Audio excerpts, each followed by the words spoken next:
दोस्तों, last video में हमने जाना था कि मानव शरीर में रहते हुए हमारा कर्तव्य क्या है, और आज हम लोग जानेंगे कि मानव जीवन का परम लक्ष्य क्या है। मानव जीवन का परम लक्ष्य है मोक्ष प्राप्त करना। पर यह मोक्ष क्या होता है? दोस्तों, मोक्ष प्राप्त करने का तात्पर्य है उस परम तत्व का ज्ञान करना जिससे पूरी सृष्टि, जो पूरी सृष्टि के कण कण में समाहित है।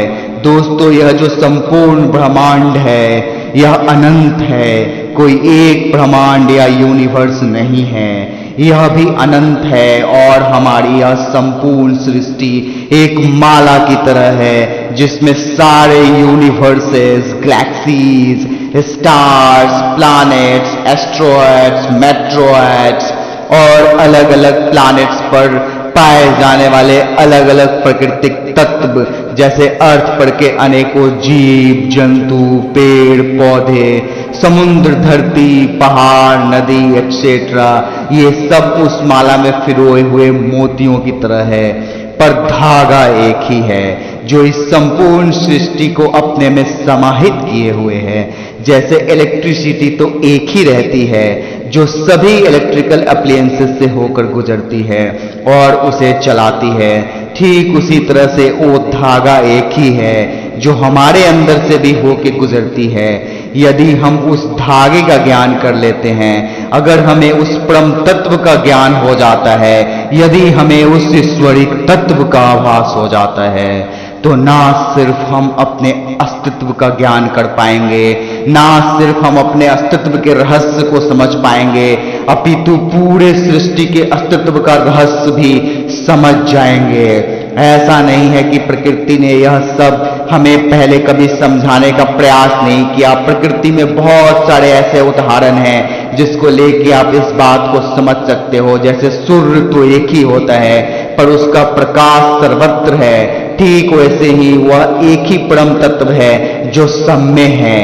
उसके ज्ञान के लिए हमें अपने भीतर ही देखना पड़ेगा, अपने भीतर के सारे सांसारिक सोचों को दूर करना होगा और जगे हुए में ही हमें सोए हुए वाले अवस्था में पहुंचना पड़ेगा।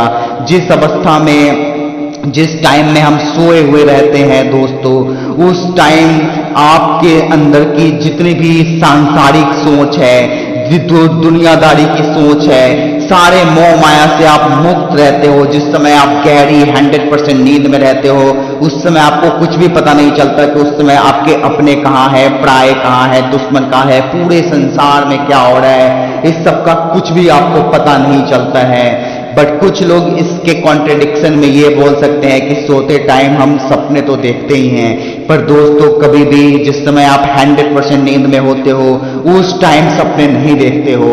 उस टाइम आप सपने तभी देखते हो जब हमारा सबकॉन्शियस ब्रेन थोड़ा सा जगा हुआ रहता है।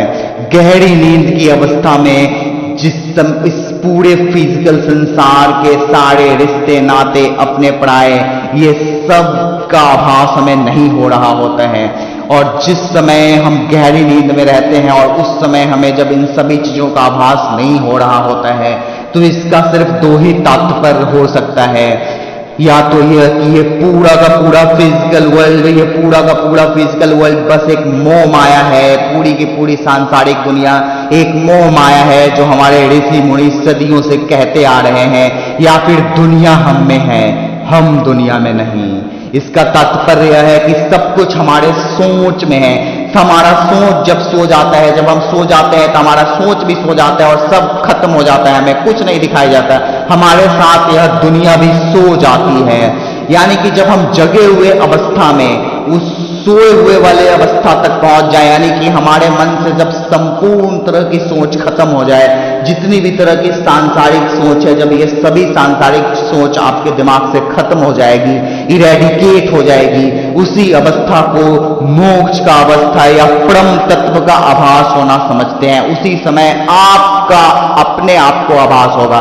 आपको परम तत्व का आभास होगा, आपको परम परमात्मा का आभास होगा, आपको परम ज्ञान की प्राप्ति होगी, आपको आत्म ज्ञान की प्राप्ति होगी। यह उसी तरह से है जब हम किसी कैमरा से या मोबाइल से कुछ रिकॉर्ड कर रहे होते हैं तो वह सब कुछ रिकॉर्ड कर लेता है पर अपने आप को रिकॉर्ड नहीं कर पाता। वह अपने आप को तभी रिकॉर्ड कर पाता है जब आप उसको मिरर के सामने लाओगे। तो ठीक उसी तरह से हमारे अंदर जो परम तत्व है, हमारे अंदर जो परमात्मा है, उस परमात्मा का ज्ञान भी हम तभी कर पाएंगे जब हम अपने अंदर ज्ञान की ज्योति जलाएंगे।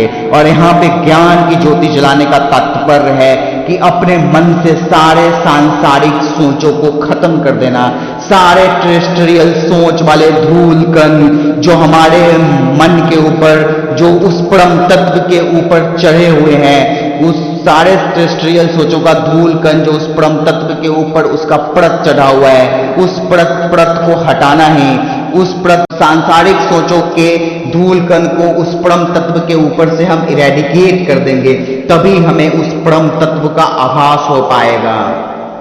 यानी हमारे अंदर जो दुनिया है उस दुनिया को सुला के खुद जगे रहना, उसी अवस्था को उस परमात्मा वाली अवस्था बोलते हैं। जिस समय आप परम तत्व को प्राप्त हो चुके हो और परम तत्व को हासिल कर चुके हो, उसी अवस्था को मोक्ष का अवस्था भी बोलते हैं। इसीलिए पुराने जमाने में हमारे ऋषि मुनि इस सांसारिक दुनिया को मोह माया बोलते थे, क्योंकि यह सब कुछ तो सचमुच में है ही नहीं।